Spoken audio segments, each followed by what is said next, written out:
Right folks, just a quick one. So we got this book, The Case for Germany. So it's not letting me read all of it. I've got to log in and borrow, I don't know how you can borrow a PDF for 14 days, but that's what I've got to do. Anyway, it's a great book. I've read it before, The Case for Germany. And it stands as a giant. You can't find it on Google pretty much. So it says, I am deeply stirred by the words which Ulrich Hutten wrote the last time he seized his pen. Germany, Adolf Hitler, January 30th, 1937. Okay, so I was just looking then and did a little search and I found the book on the same website, but I think I can read all of this one. So it's The Knights of the Order of Poets. It's really interesting. So copyright 1910. And many of the details of life of Hutten and for the most of the quotations from Hutting's writings given in this book, the writer is indebted to the excellent memoir of David Friedrich Strauss entitled Ulrich von Hutten, 4th edition, Bonn, 1878. No attempt here has been made to give here an account of Hutton's writings, only a few of the more noteworthy being mentioned. So the first sort of one, which caught my view. 4 centuries ago began the great modern struggle for freedom of thought, which has made our modern civilization possible. I wish here to give something of the story of a man who, in his day, was not the least in this conflict, a man who dared to think and act for himself when thought and act were costly. Ulrich von Hutten, near Frankfurt on the Main, on a sharp pinnacle of rock, above the little railway station of Volmertz, may still be found the scanty ruins of an old castle which played a brave part in German history before it was destroyed in the 30 Years' War. In this castle of Steckelberg, in the year 1488, was born Ulrich von Hutten.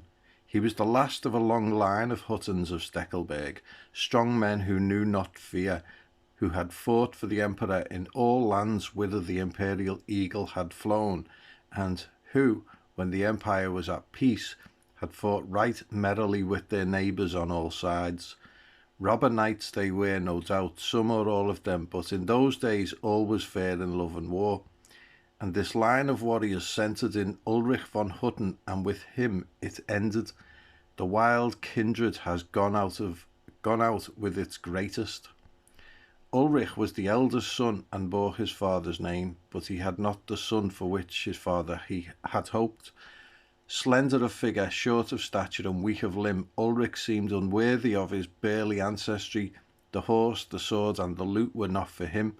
He tried hard to master them and to succeed in all things worthy of a knight, but he was strong only with his books. At last to his books his father consigned, and sorely disappointed, he sent Ulrich to the monastery of Fulda to be made a priest.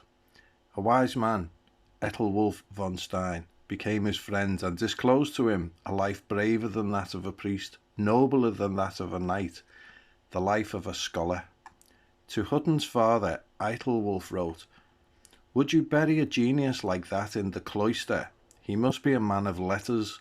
But the father had decided once and for all Ulrich must be a priest. Interesting. Else he must never return to Steckelberg.